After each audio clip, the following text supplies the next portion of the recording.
You can also add multiple schedulers to the same MadMapper project. Let's start by adding a queue scheduler and activating the automation and the schedule. And let's set the time frame to 9 a.m. to 12. And the interval to every 5 seconds.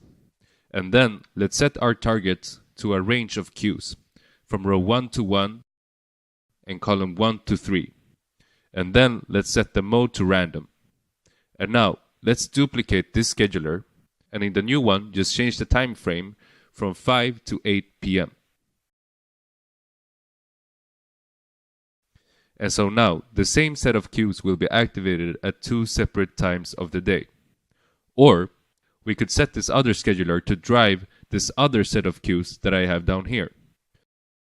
Just change the target to row 2 and columns 1 to 3.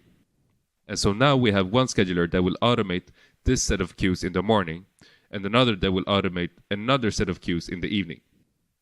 I can also add yet another scheduler and set this one to have an action occur every day of the week.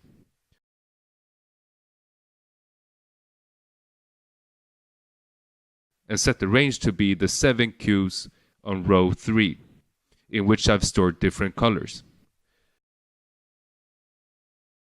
And so, every day, this scheduler will activate these medias in the morning. And then this scheduler will activate these medias in the evening. And this scheduler will turn all the medias a different color every day of the week.